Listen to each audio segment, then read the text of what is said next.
Well, everyone, it's time for us to go and take a look at the Nothing Phone 1 and see how this particular phone holds up in 2025. Now, here's the thing. With the Nothing Phone 1, this is one of those types of devices that came out a little bit of time ago, and I will still say there's a lot of capability and a lot of cool things to love about this type of device, but at the same time, there might be some other devices that you should probably pick up. There are quite a few successors of this, type of device already, and it might make more sense to go and buy a different type of device for the most part. So we'll take a look at this type of device when it comes down to it. First things first, if you want to pick up this phone or maybe some other phones that I would recommend buying this year, links will be down in the description below. You can get them from there and you can help support the channel at the exact same time. Now, starting off with the outside of the Nothing Phone 1. This type of device, for the most part, I would say it's a pretty interesting type of phone when it comes down to it. This type of device, you're basically getting a 6.55-inch OLED display. Now, it gets 1200 nits of peak brightness, which isn't the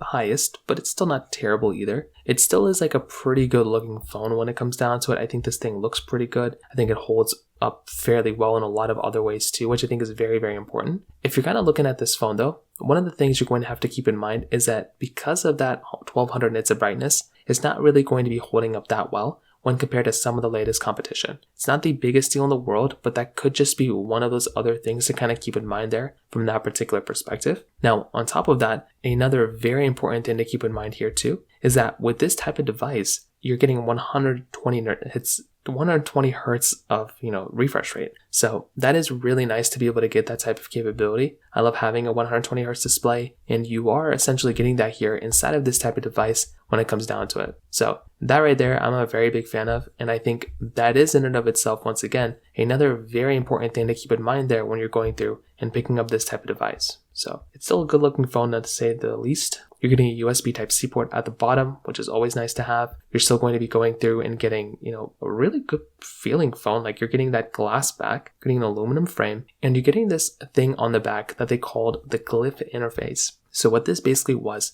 that it was essentially like giving you this type of, I'm trying to figure out how to explain it. It was like this LED like light show almost in the background. And I thought it was a really cool, idea. The execution of it was maybe a little bit different because most people probably don't even remember it anymore, but it was a cool thing at the time. Just know that at this point, there probably are some other things to kind of think about here. Like, I think there might be some other, better features that you could look at other phones for. Like, I don't think this is a feature to be all too excited about, but still, it's a really nice thing that they kind of threw in here for the most part. Now, you do get wireless charging in this phone and reverse wireless charging, which is really nice. I love being able to go through and buy a phone that's going to be giving me that type of capability. And you are essentially going to be getting that type of capability inside of this device, which that in and of itself, I'm a really big fan of, from that particular perspective. So when it comes down to that area, I definitely do think these phones do a pretty good job at kind of holding up from that particular side. Again, maybe they're not perfect, but they really do get the job done. And I'm a very big fan of the way these types of devices hold up from that particular perspective. So from that side too, that kind of covers it up there. When it comes down to the price tag, this phone is going to be roughly costing,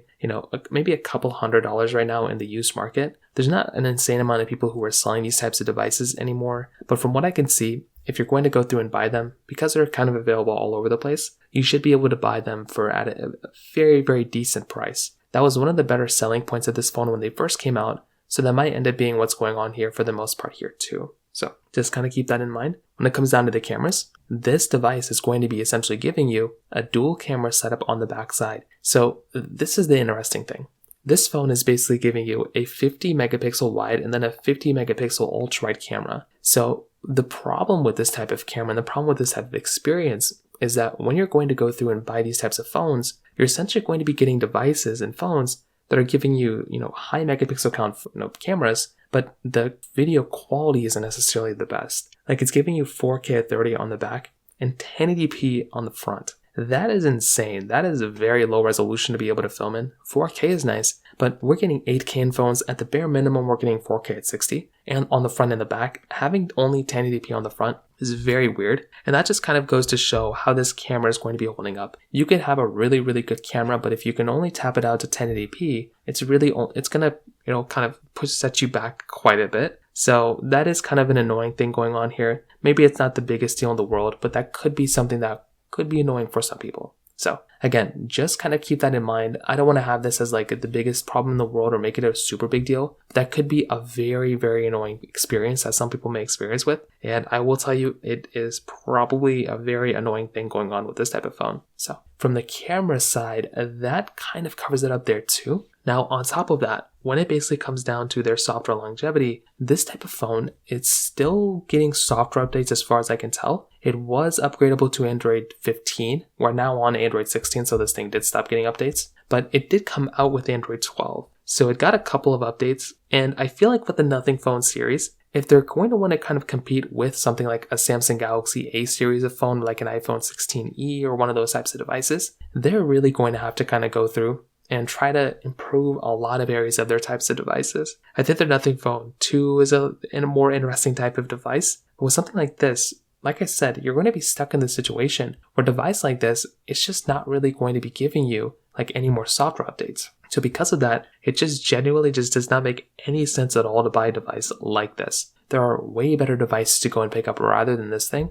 So that is kind of a really big thing to kind of keep in mind there within this type of device. Again, maybe it's not a big deal, but it could be a really big deal. And that would be a really, really annoying thing to kind of experience here within this type of device. To be getting a phone that's already outdated with software, it would be a really annoying thing when it comes down to it. And then when it comes down to the battery, this phone is, still giving you a 500 milliamp hour battery. That's a pretty good sized battery to have inside of a device too. So luckily, if you are going to go through and pick up a phone, you're probably not going to be experiencing too many issues. You're probably not going to be getting too many problems either, which is always going to be nice. But there's probably going to be a point where you might want to be getting a bigger size battery. Just keep that in mind. Even the performance of this phone, it's basically still going through and giving you not that bad of a chipset. It's giving you that Qualcomm Snapdragon 778G Plus chipset with 8 to 12 gigs of RAM. So it still is like a pretty decently powerful device. Again, it's not the most powerful device, but it's still like pretty good. It gets the job done for the most part. And I definitely do like having a device like this that's going to be giving you a really good type of experience. I think that is a really big thing to keep in mind there. But keeping that in mind, there's way better devices you can go and buy from a price tag standpoint, from a feature standpoint that rival this thing like crazy. And that is kind of my problem. I don't know if it's a problem, but it's kind of my situation with the Nothing Phone 1. I feel like this phone, it doesn't really excel in any way, and there are so many better competitors out there for the same price, if not cheaper, that it doesn't really make a lot of sense to go and buy this phone. I always go back to the Samsung Galaxy S23. That is a really well-rounded phone. It is so good, has so much capability, and that is pretty much the first type of phone I would recommend everyone to go and buy. It just knocks that out of the park, and that's the first one I recommend buying. Beyond that, I think these other phones like this one, I think they're okay, but I do think that they kind of come to a point where they're just not really worth buying because they're already done getting software updates. But when you look at things like the Samsung Galaxy S23, maybe an iPhone 13-ish, 13 Pro, a Google Pixel 7 or Google Pixel 8, those phones I think are better than these types of devices. So from that side, that kind of covers it up there too. If you have any other thoughts or questions, please let me know in the comment section below. Hit the like button, that would mean so much, but definitely hit that subscribe button. More importantly than everything else, I love every single one of you guys. Hopefully I'll catch you guys in the next video. Peace out till then.